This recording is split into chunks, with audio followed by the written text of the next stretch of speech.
In a moment, you're going to see the latest World Championship game. Don't forget to like, comment, share and subscribe, and do consider supporting the channel via PayPal or Patreon.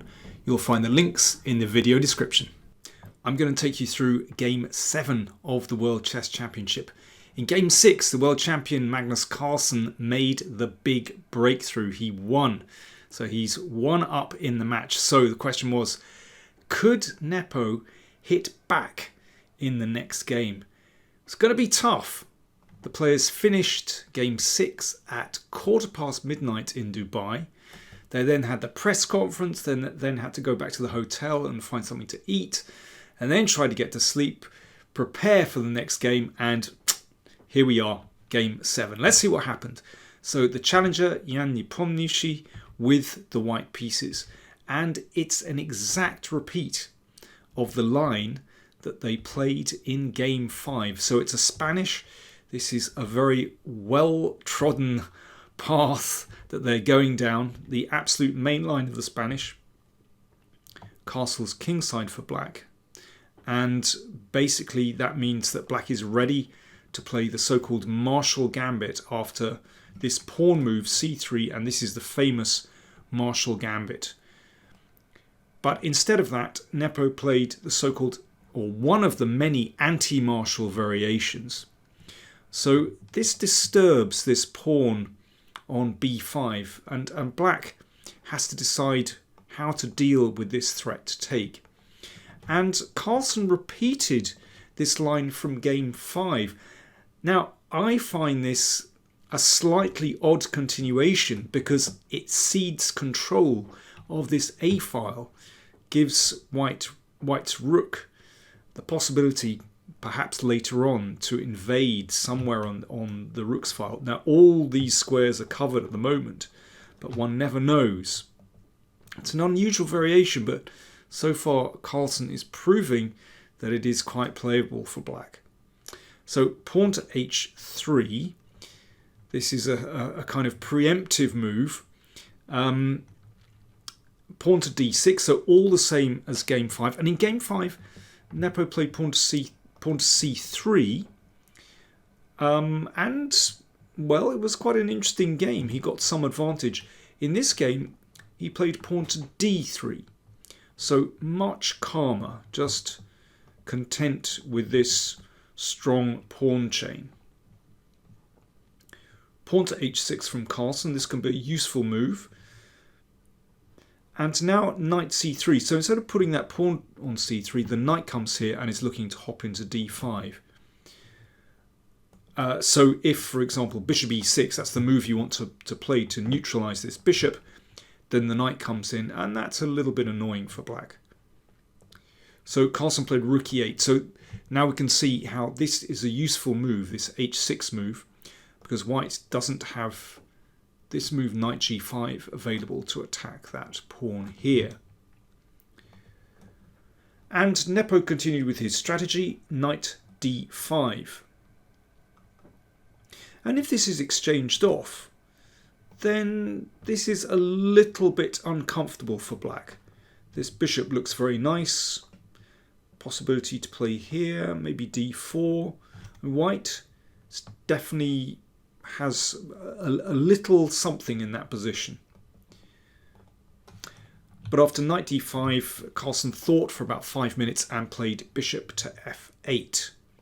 So very solid indeed, just making sure that bishop steps out of range of the knight. And this little sort of curl up with rook here and then bishop back, such a common idea in the Spanish. And that bishop, though it doesn't seem to be doing much at the moment, covers this important square, so it makes the king feel sort of more secure. Nepo exchanged on f6 and played c3, so he's preparing to advance with pawn to d4. And this knight could be on a better square. So Carlsen thought for about 20 minutes here and played knight to e7. And this also means that this prepares the way for this pawn. Excuse me a second. So if, for example, pawn to d4, then c5 starts to attack white's centre, prepares perhaps to push on again. This is very typical Spanish strategy. So moving the knight back, very sensible. It's also going to swing round to the king side as well. And in combination with the queen, black might be able to get some kind of counter-attack on the king side. So that's a nice manoeuvre, knight e7. So Nepo thought for about 10 minutes, played bishop e3. Okay, solid development, and perhaps looking to hit the rook here. Bishop e6. Well, this is a very important move in the Spanish. If you can successfully neutralize white's bishop here, then black makes a big step in the defense, basically. It's going to be very hard for white to really develop an attack once these bishops are exchanged. So this is good strategy. Pawn to d4. So at least Nepo has managed to come forward in the centre.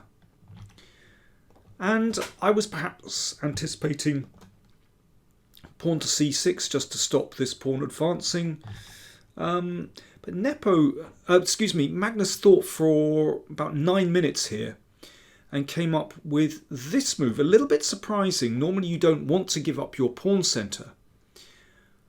But it creates a few difficulties, actually. And we can see that although this rook is rather masked at the moment by these pieces, very soon that rook is going to come into play. Let's see what happens. So Nepo played the sensible move, the orthodox move, maintaining those two lovely pawns in the middle of the board. So at first glance, you can see those pawns control all these squares, and that looks pretty nice for white.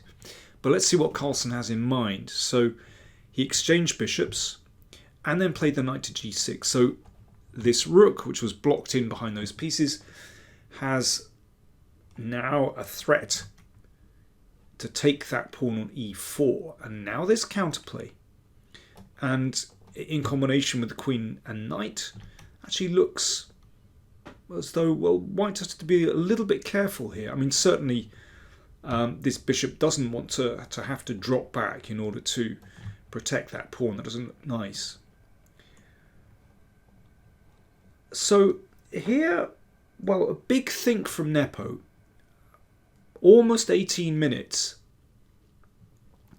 And I suspect it was at this moment that he thought, well, I really don't have much advantage here, if any. And perhaps it is time to compromise. And I think the previous day had a bearing on his thoughts here. He played rook ec1. He could have played rook ac1 and gone in for this. And this rook looks quite active. I mean, that can be countered with this one. But white has a tiny bit of pressure there. I think black is solid enough. It's very hard for white to make progress. But if you're going to go for the win, then that might be a way to do it. But in that 18-minute think, I suspect Nepo just thought, well, it's too little. It's too thin, if I have anything there at all. So he played this move. And now Carlsen played this move, pawn to c5. Now, he'd obviously calculated this out beforehand. And this is an excellent move that simplifies the position. So if, let's say, pawn takes pawn, bishop takes pawn, and rook takes pawn on e4, and basically black has equalized straight away. You can see an equal exchange of pawns. The whole position has cleared, and there's not a lot going on there.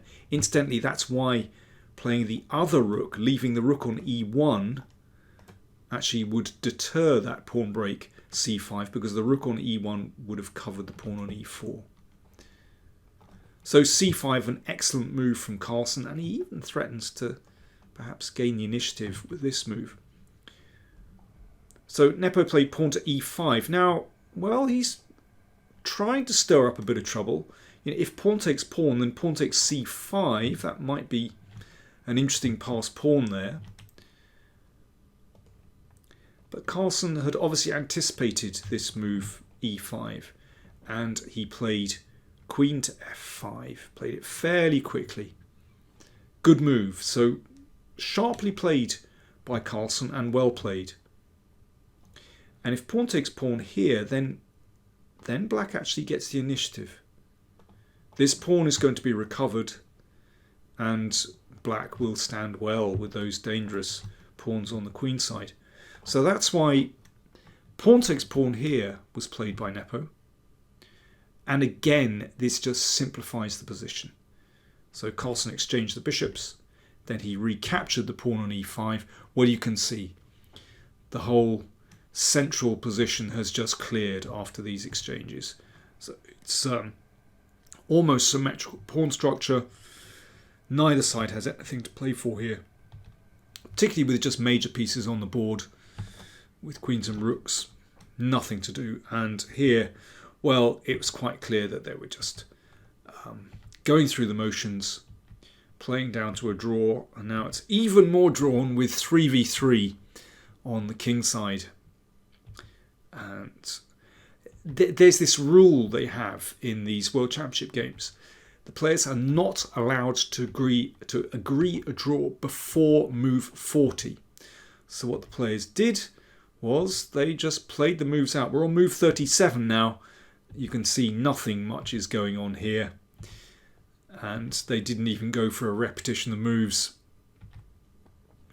They got to move 40. And with this 41st move, Nepomniachtchi offered a draw, which Carlsen accepted. That's move 41. Well, it was quite clear in the press conference afterwards that both players were really tired after the long game from yesterday. Remember, they played almost 8 hours, 136 moves, the longest game in World Chess Championship history. Carlsen said he was a little better and I had to equalise. I couldn't sleep yesterday. I was way too excited. I know that really well. Often if I've won a really nice game, a game I'm really proud of, then I find it really hard to actually come down and to sleep. You know, you're full of adrenaline. That's what Carlsen had. It's also pretty difficult if you lost a horrible game because it's just churning over in your mind as well. Nepo said it was quite a new experience to play 2 games on the same day. So that's a reference to the fact that they finished yesterday's game at midnight and then they had to play this same day. So yeah, 2 very tired players, and at a certain moment both players just thought, right, let's drift towards a draw. So let's look at the scores. There we go. We're at the halfway stage in the match. They've played 7 out of the 14 games. Magnus Carlsen is a goal up at half time. Quick look at the match schedule. You'll see that they play game 8 tomorrow. So not much rest for them. Game 8 tomorrow starting 16:30 in Dubai. So will Jan Nepomniachtchi come out in the second half and try to press straight away, or will he just take it easy? Remember, he's only 1 down. There are still 7 games to go, so he shouldn't go crazy. He shouldn't go on tilt. He still has time. Anyway, join me for the recap for tomorrow's game, and thanks very much for watching.